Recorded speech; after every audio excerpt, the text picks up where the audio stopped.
Aláròyé máa wí o.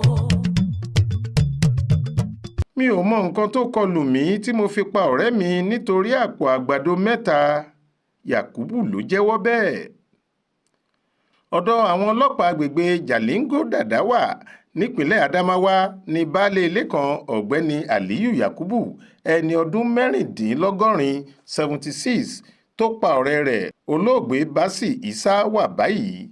Ó ń ràn wọ́n lọ́wọ́ nínú ìwádìí wọn nípa ẹ̀sùn tí wọ́n fi kàn án.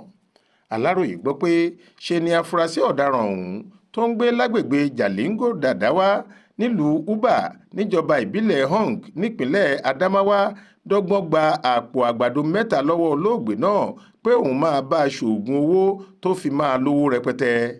Lẹ́yìn tó fi ẹ̀tàn gba àpò àgbàdo mẹ́ta náà tán lọ́wọ́ rẹ̀ ló bá tan olóògbé lọ sínú igbó kékeré kan lọ́jọ́ 13 oṣù kẹfà ọdún yìí, níbẹ̀ ló sì pa á sí. Lẹ́yìn tó pa á tán ló bá sìnkú rẹ̀ sínú igbó níbẹ̀. Ṣùgbọ́n àṣírí ohun tó ṣe yìí padà tú síta, àwọn ọlọ́pàá sì lọ fọwọ́ òfin mú un jù sáhàámọ́ wọn.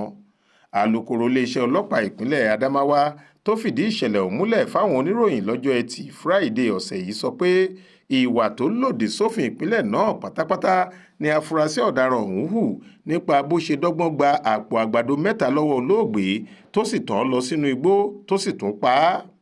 Lẹ́yìn tó tún ṣe gbogbo eléyìí tán ló jí àwọn dúkìá rẹ̀ kan bíi mọ́tò ayọ́kẹ́lẹ́ Toyota Starlet, ọ̀kadà àti kẹ̀kẹ́ márúwá olóògbé. Àtẹ̀jáde kan tí wọ́n fi síta lórí ìṣẹ̀lẹ̀ ọ̀hún lọ báyìí pé ọ̀dọ̀ wa ni afurasí ọ̀daràn Yahaya tó ń gbé agbègbè Jalingo Dadawa wà báyìí. Ó dọ́gbọ́n gba àpò àgbàdo mẹ́ta lọ́wọ́ olóògbé Basi ni. Ó lóun máa bá a ṣoògùn owó tó máa fi lówó rẹpẹtẹ lọ́jọ́ 13 oṣù kẹfà ọdún yìí. Ló bá tàn án lọ sínú igbó kan, níbẹ̀ ló ti la olùgbòǹgbò mọ́ ọ lórí.